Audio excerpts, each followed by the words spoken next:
How are we all doing, chaps? Hello, guys. Been a while. It's been a couple of Yes. weeks, hasn't it? All Sunning good. yourselves up. Season and whatever. All good in the wood, as they say, in these parts. Good holidays. Excellent. Just Yeah. a tinsy bit jealous. The furthest I've gone, I went a bit further than Gary, but Mum took me to Hull for a day. And back. Oh, she brought me. Well, I drove up there. She brought me back. Yeah. I've been Hull, Gloucestershire, Letchworth, Guildford. That was weekend just gone. I've travelled the country. What is that? The weekend? Yeah, it's all for work. It's not like you guys who are going off on holiday and having booze ups and whatever else, sunning yourselves on tropical climates of Norfolk. It was roasting. What we've been up to, and let's get on topic as he's put it in the list on the side there. Well, during the build-up, you mentioned you got a new lathe. Oh, So we want to noticed start that. with me, is So- it? Okay. Is that replacing the record power? It is replacing the record power. It's been an expensive month and a half, actually. It went wrong again, that record power. It just all went tits up again. And I just went, I can't be bothered with this anymore. I'm done. So I bought a brand new one from Record Power. So it's the same lathe, but they have made improvements. There's little tweaky bits that they have improved. Oh, yeah. It's really silly things, but the handle for the banjo now sits in a different place. So it's not sticking in my stomach. Which is Okay, yeah. the tailstock is self-releasing, whereas it wasn't before. So when you wind up, it kicks the bits out, which that's taken a bit of getting used to, because you wind it back, didn't you, when you've drilled something and then the drill bit falls out. I was like, oh shit, I forgot about that. Oh, yeah. It's like, I'm sure about that, I must admit. And things like the speed control knob, it's different, but it's an easier knob to use. It's silly little things, but you know what? I know they have to do it, and I know all new machinery comes with it. But why does it have to be dripping in oil? All of it is dripping with oil. Yeah, we'll coat that well, that's for certain. Every surface. And of course, you can't get it out of the bearings, can you? So as you turn it on and you turn it up to speed, it's spitting out the bearings. It's up the window, across the workbench, up my arm. But it's a new lathe. It's got a guarantee, and if anything goes pear-shaped in the next 5 years, it's all warranted, isn't it? So it's sort of peace of mind. But it's exactly the same lathe. It's exactly the same. How long had you had it? The other one? I'd only had the other one just over 2 years, but I got it from a house clearance. So I have no idea how old it actually was. It had no serial number or date stamp. Right. So it could have been 10 years old, 15 years old. They've been making them for a while. But But it does mean I've got some spare parts. So If you ever do need them. if I need them. like a new bed. Well, I've got the bed. If I want to extend the bed, I Could can have extend it, two right, record yeah. power beds. No, it's things like the banjo. So I've got a record power CL4 as well, which is it's a 3/4 inch 16 TPI thread lathe. It's a horrible fitting, but the banjo is a 16 mil tool rest size, so it's very, very thin. So if you want to use anything like, I've got Simon Hope's, not Simon Hope, but if I've got the sphere jig I've got, that's 1 inch. I'm currently borrowing a bowl saver from John Mack at Woodturning. That's 1 inch as well. It's built about 1 inch at M33 these days, isn't it? It's pretty much what it all is. Well, I've now got a 1 inch banjo on my other lathe because I could just move it over. Oh, happy days. I had a spare one, so I've used it. But no, it's a new lathe. It was the first of 3 or 4 things that went wrong last month, and has cost me, between me and Mum, it's cost us nearly £3,000. Changed in. I was going to say that. So, well, the lathe was 900 quid. The bus then cost us 750 quid because that had a service and an MOT, and it turned out one of the handbrakes was seized off, which is why I could push it with the handbrake on. And then whilst we were in Hull, we just travelled over the Humber Bridge and got a puncture on the bus.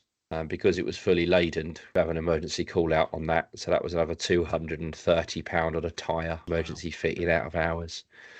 And then the following day, our dishwasher packed up. And I don't mean the wife came down with a cold. The actual dishwasher packed up. So that was another £230. So they were the 4 biggies, and then it's just been bills to be paid, and events to pay out for. But Yeah, so you've had a bit of a. you're often sunning it up in God knows what country and enjoying yourselves on holiday and dishwasher. I was near. You could have always borrowed mine for a little bit.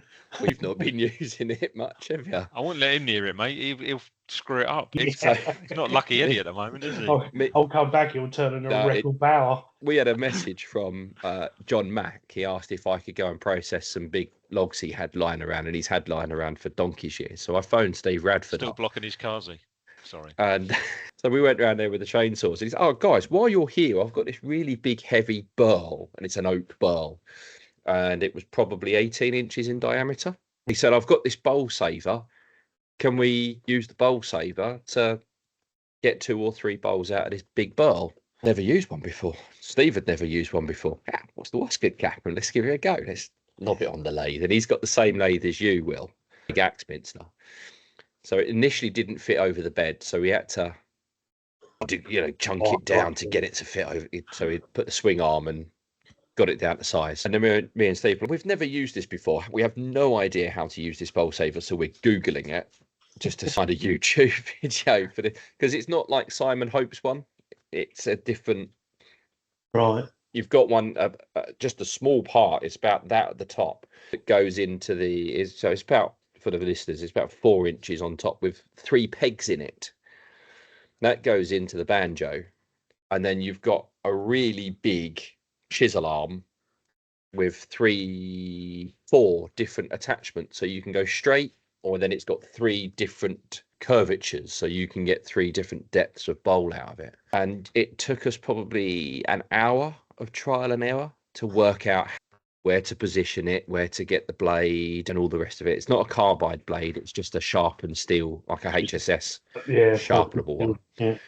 And we eventually got it going, and we got the first little bowl out, and that worked well.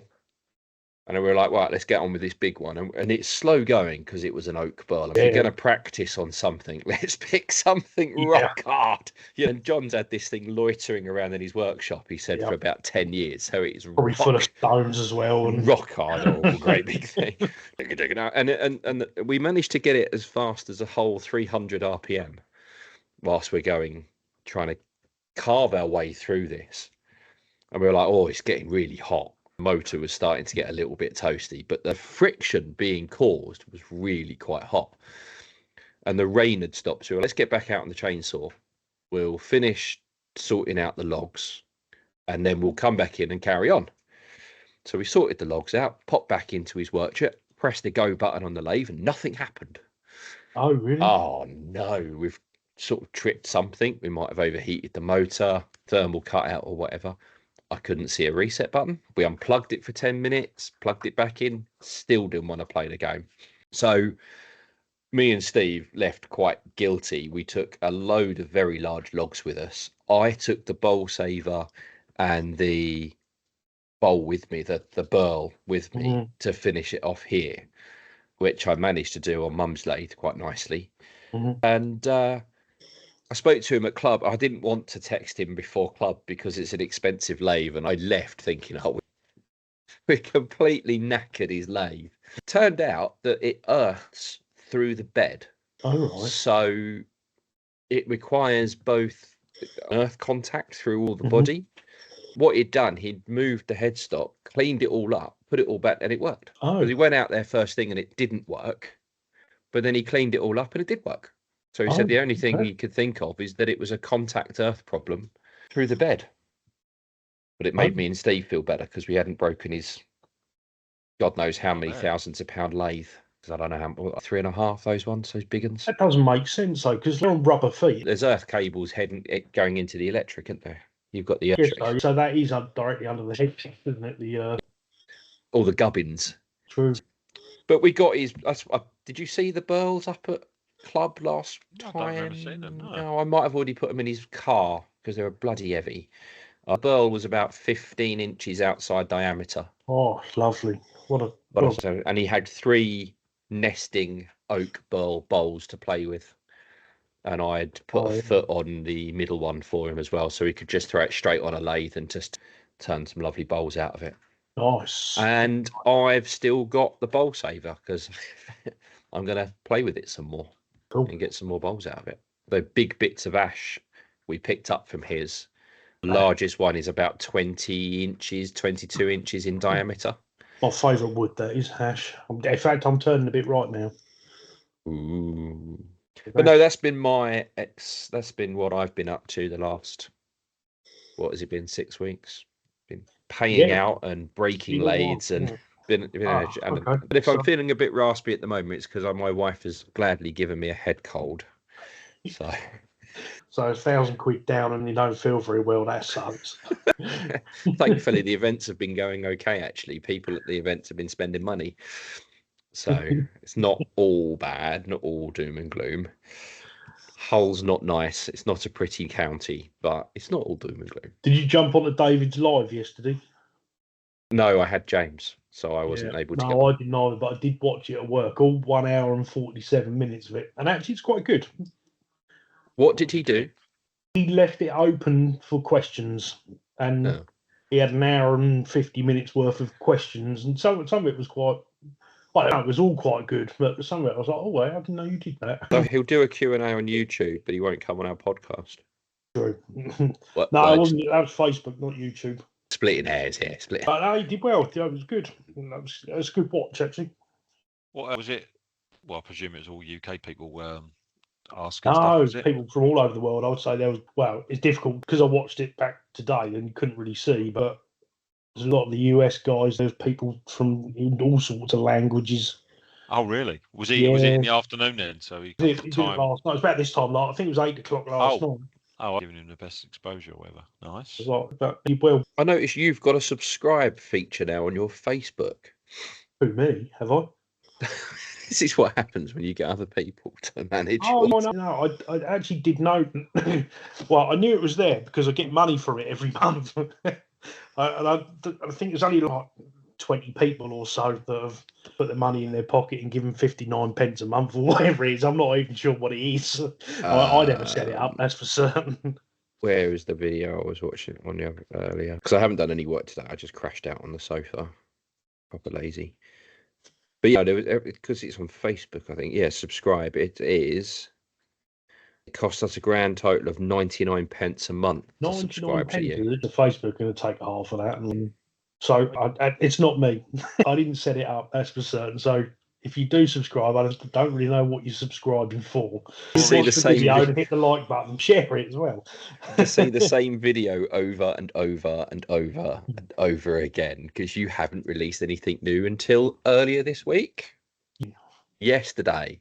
Did you like that segue? That was quite good. I did. It's very nice. Yes, I released a new video yesterday, and I'm not expecting it to do all that, but it's actually not doing.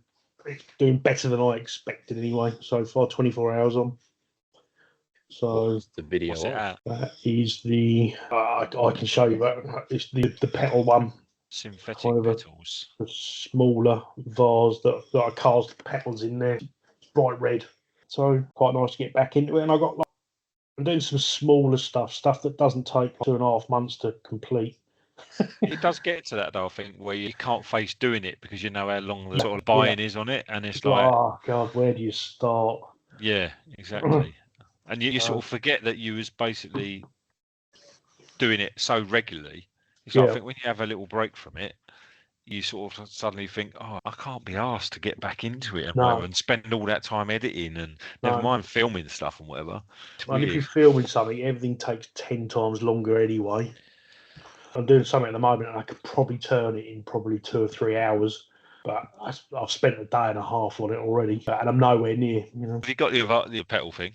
Yeah, so I don't know how well you can see it, but it's quite nice. Can you see the independent petals in it, or because it just looks like a red? But you have. Let me move you to a different screen. I can see it at the top there. But it's not quite as in your face as I thought it was going to be. I must admit, if I'm absolutely honest. To get up close to it, go, it's like text. It looks like it's textured. So how did you? Because they were synthetic petals. Obviously, when you're turning it, you're catching one of those or exposing some of those. UV resin and ink. So it wasn't. So they weren't the foam ones because you can get foam fake flowers as well as the fabric ones. No, they were like Well, they're definitely plastic, that's for certain. Oh, Woven plastic, and it's kind of like, what's the sheet material that you like over your car? That thing, it's kind of the horrible. It didn't cut very well. Took ages to finish, and that's why I lost interest in it, because it was just a pig to fill everything back up again. But I got there eventually. I can imagine that you just keep getting little bits of the petals coming out all the time because it's It wasn't so too many. bad. It was only in a couple of places. Right. Generally, 99% of it actually turned okay, but there was a few little spots, and no matter how much filling I did, filling it, turning it off or sanding it off, and it would come back again. So I'm filling it again and again, and I must have done that 30 bloody times. And in the end, I've shoved it to one side, and we'll ditch that one. But I picked it up just before I went on holiday. I thought, right, I am going to finish this. So when I get back off holiday, I'll edit the video and we'll just forget all about it and never turn another one again. What is the actual final layer finish on it? Was it lacquer or it was lacquer? It's nice and shiny. Coming polished up nice. It looks like it could be a nice shape for a drinking vessel. And I had a few people reach out on social media, and I can't remember whether it was YouTube or Facebook, and it was probably both. But and they were talking about the podcast. And I said, "Oh, look, I'll listen to your podcast." I thought, really? Wow. I've had one on YouTube as well, and it's probably the same bloke. So yeah, it could be. Yeah. Thank you to the chap who's reached out to us. But then we've had two via the podcast Instagram itself, which have been quite good. One was, and then one via my Instagram, and he was just asking for advice, something he'd heard us say on the podcast. But they're all very appreciative. They all thoroughly enjoy the podcast. Well, in the back of my mind, I'm sitting there going, we really need to record more often. And I'm trying to think of a nice reply that goes, we will eventually get our back in gear and record some more episodes for you. Feels the excitement, right? Season. When there's been a gap, right? People get more excited to listen to it. Me and Gary got proper jobs as well. Proper jobs where you actually get proper money to be able to afford proper holidays. That's because we work and we don't have a lazy day. We go do fancy it today, so I laid on a settee all day. So I did work this morning. Oh, there you go. I did half a day. Come on. In the rain all morning is not going to bring the Benjamins in, is it? No, what I made this morning is not going to bring anything. What have you been up to, Gary? Not loads, to be honest. I did actually turn over the weekend, which I did actually get in there. I've done another pen actually because someone asked me to do one for their daughter for Christmas. The guy gets in really early. He does really well. And a couple of months ago, and I said to him, look, don't buy any of the crappy kits. Or I said, I've got some, the crappy ones. I said, you really have a look at this site. So I sent him to Beaufort Inks and I sent him there because I didn't know whether he wanted a fountain pen or whatever. So he had to look through there and just sort of decent quality. And then he picked just like a Click Biro. It's like a Tempest is the type of pen he got. So he sent it to me and then I thought, I like their stuff. I've used it before. I'm going to get a few of their kits for myself. So I just got 3 of the Tempest ones. So I thought I could have a play with them because I haven't sort of mucked about with them for a while. So I had those and he wanted, I said to him, what colour do you want? And he's going, oh, my daughter's, I don't know if you could do something like Beauty and the Beast because she's banging to that. I was like, all right, just leave it with me then.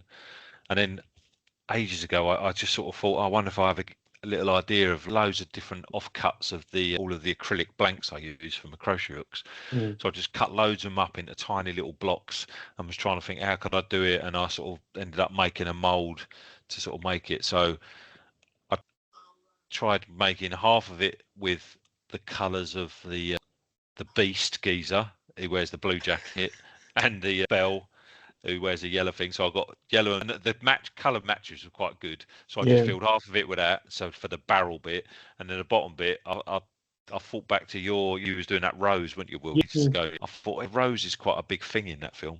So I thought, so the top part, the barrel bit, I basically done a load of red chunks and some green as if it's like the petals. So I've done all that.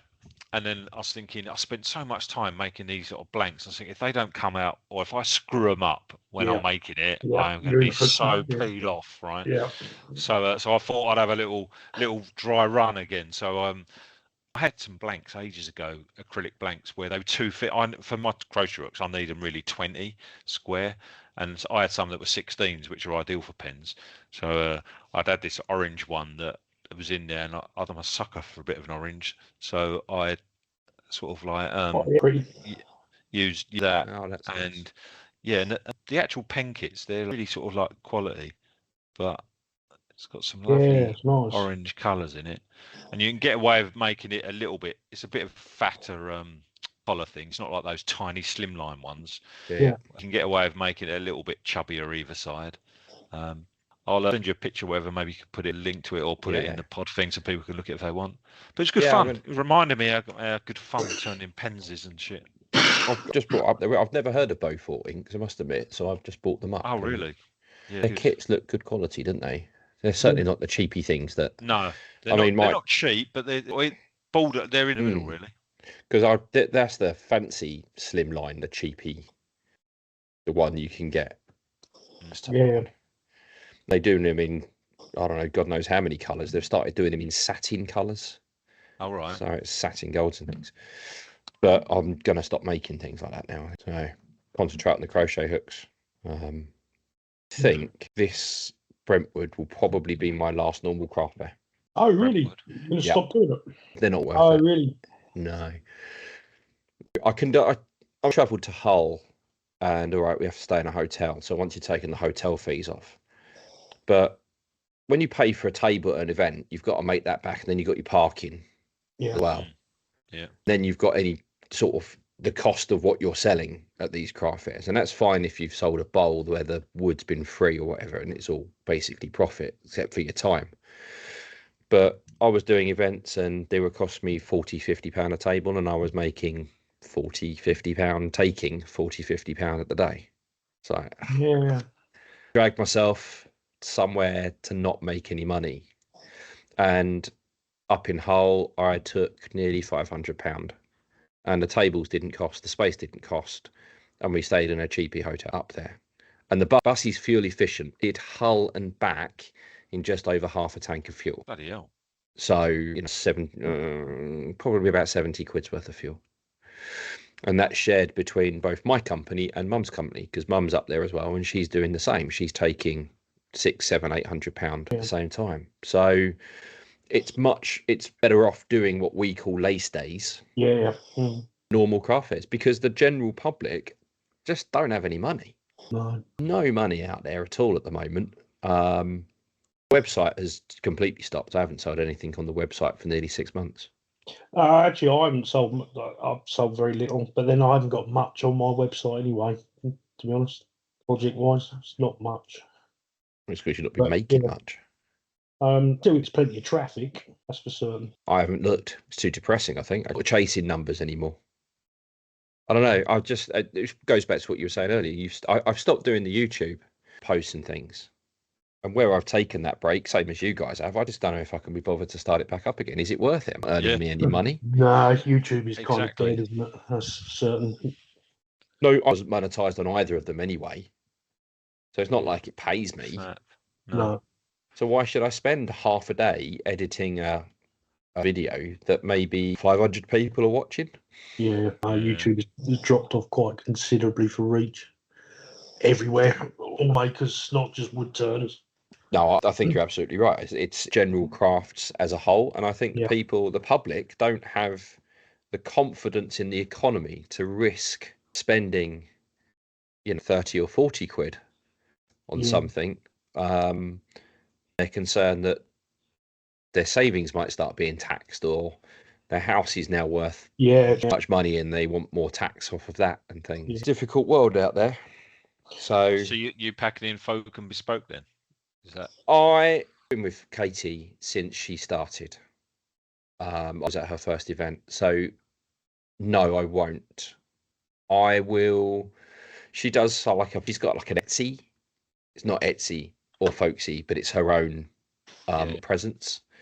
After Brentwood, I'm going to go over to that instead.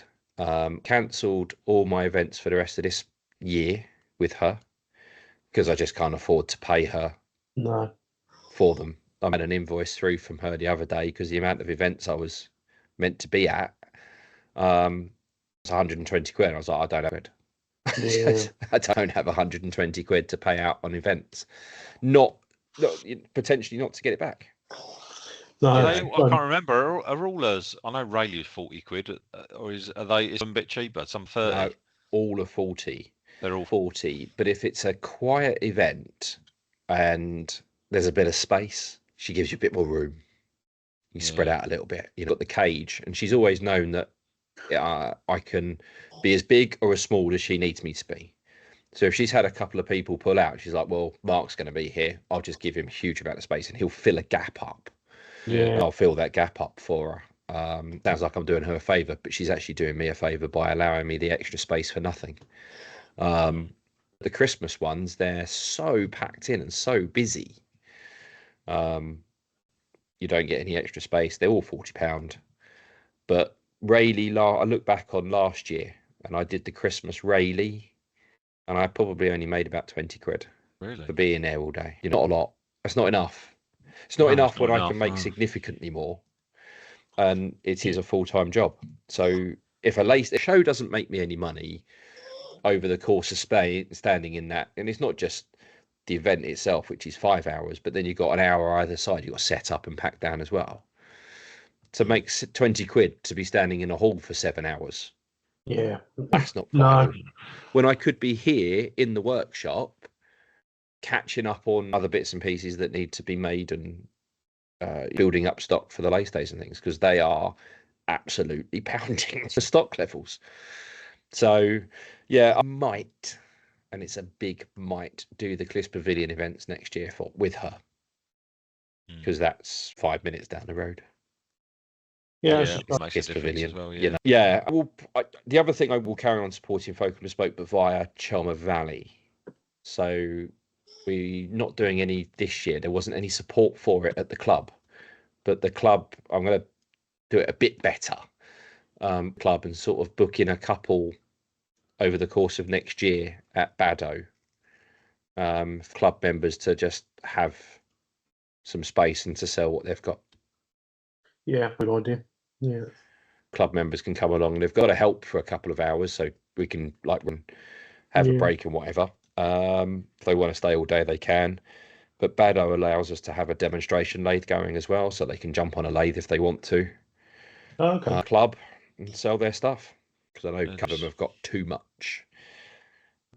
Partners are telling them to have a clear out. So. And where's that? Baddow? Oh, it's Chelmsford. Stop banging it a bloody Chelmsford. It's technically Baddow. Yeah, okay. Yeah, it's Chelmsford.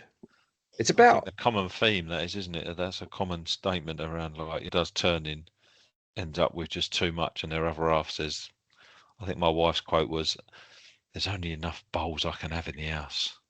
Taken. Unless it goes into the wood store for the fire. Okay, that's not fair, is it? He found some of my stuff in the kindling box the other week. He was trying to be funny, but it wasn't funny. How are your wood stores? Mine's pretty bleak at the moment, to be honest. What, for fuel or for turning? For fire, yeah. For turning. Both of mine are full. Both for burning and for turning. I've got loads. Well, do you want to come round and have a rummage, see what I've got? Yeah, I might do, yeah. Have a look in mine and all.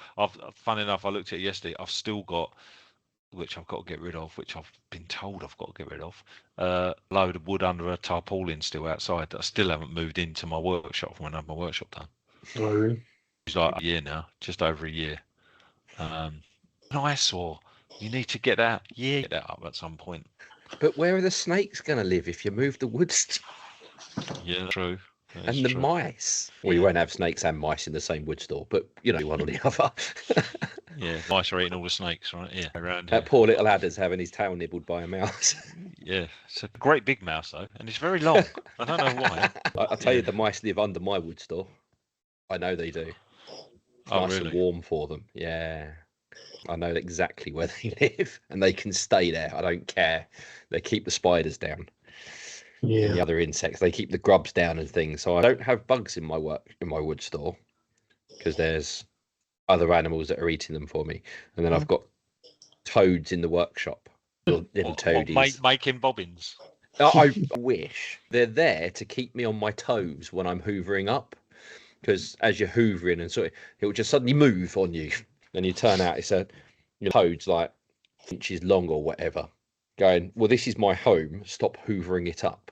Oh, exactly what's going Will's mind. Dry it out for a little bit, chuck it in some resin. Yeah, It could come out quite nice. Because I'm looking for that ideal bit of wood to shove in resin. Right, and it's almost impossible to find. I don't buy anything. Yeah. Do you know what a guy at the wood club I go to? A really nice bloke. He said to me, I walked in there the other week, and he said to me, "Oh, come here, come outside." So sort of like shuffles, right? So like really slow, right? Thinking, oh my God, thank God he ain't parked that far away, like quite close in the car park. Shuffle up to his motor. I was going, "What's the matter? Do you need out something?" And he goes, "I know you said the other week that you like to get some of that wood that you can that might have splits and that in it and little bits of bark and live edge stuff that you could chuck in resin." So I know he goes, "Oh yeah, I've got some for you." I went, "Oh, that's nice of you." So he opens up his boot. It's got this like Hessian sack thing.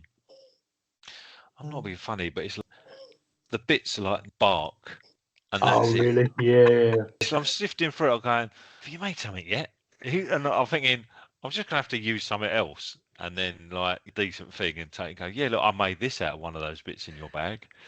And bless him, yeah, it's like nice of him.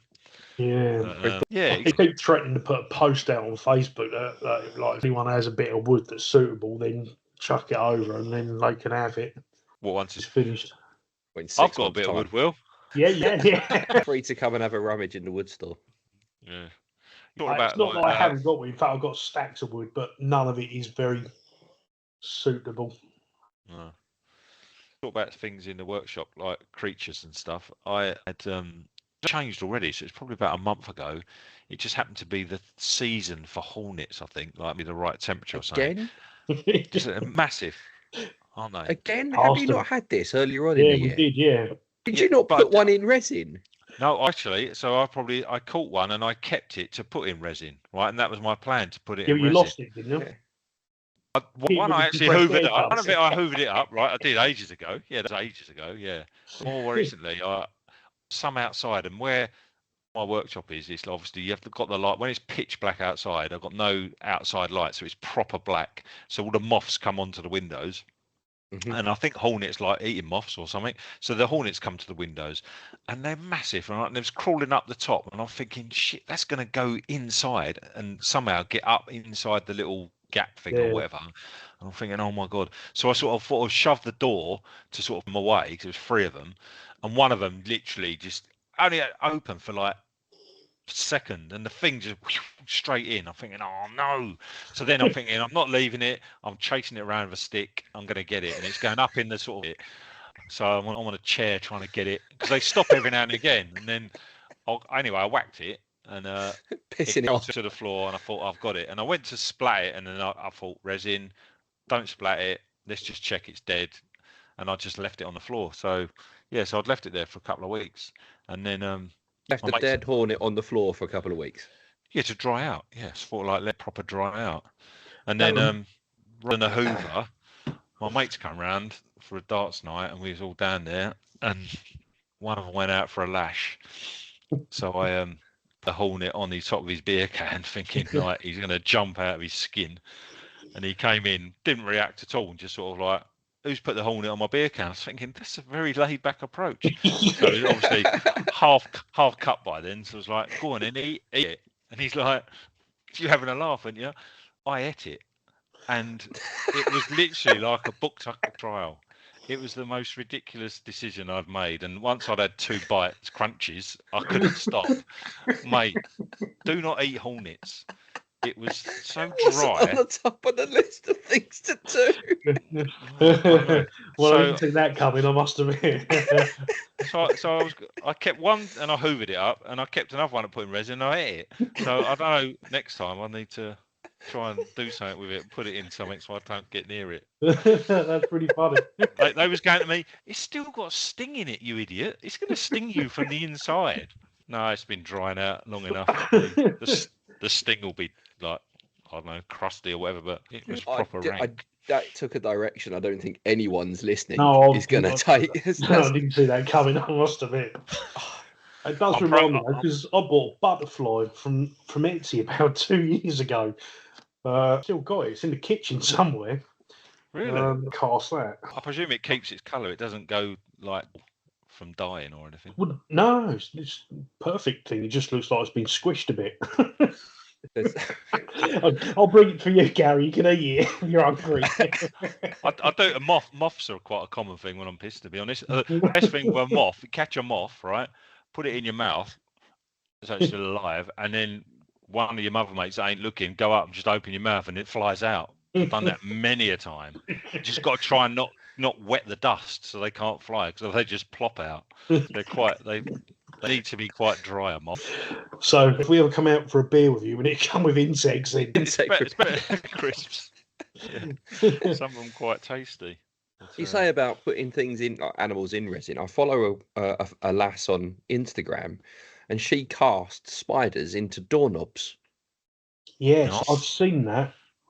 Yeah. So she pins them out so they keep their shape. Yeah. Lets them dry out so they dry in the right shape.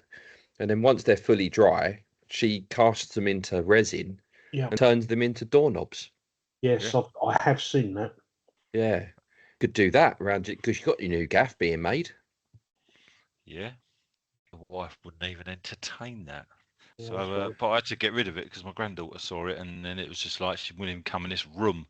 There's a thing in there with the spider in it. Mum was just going, throw that away. So I literally had to throw it away. Won't even let her put it in a box and sell it next time out. No, weirdo's going to buy that. I was going, well, there's a lot of weirdos out there. Yeah, I'm going to say that, but someone will buy it. Yeah, there's always someone out there who'll buy anything. You just got to get the right person. Yeah. Good job what we make doesn't go off. Yeah, much so. I've been sitting on some stock for years.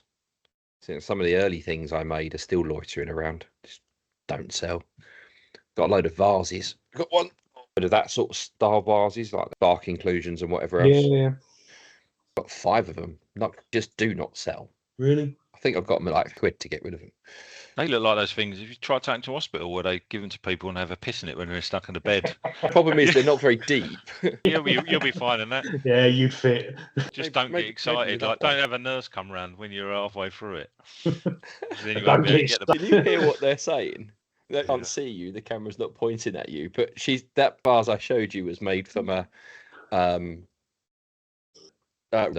she was in the garden when Mum and Dad first moved in, and it had got some sort of rot. So as soon as we pulled it out, I turned that vase straight away, and she's quite protective of it. So the fact that we were just talking about pissing in it, she'll enjoy that bit of the conversation when she listens to the podcast next week. Turns out Mum listens to every episode. I've never listened to any of our episodes. No, not once. I've listened to one of our episodes. Just a couple of the early ones and like cringed a bit, but yeah, Mum has listened to all of our episodes. She's probably really? the only fan we've got, apart from the chap from America. Sorry about that, Barbara. I'm sure Mark won't piss in your vase. How do you think she knew about the comments you made about 10 episodes ago?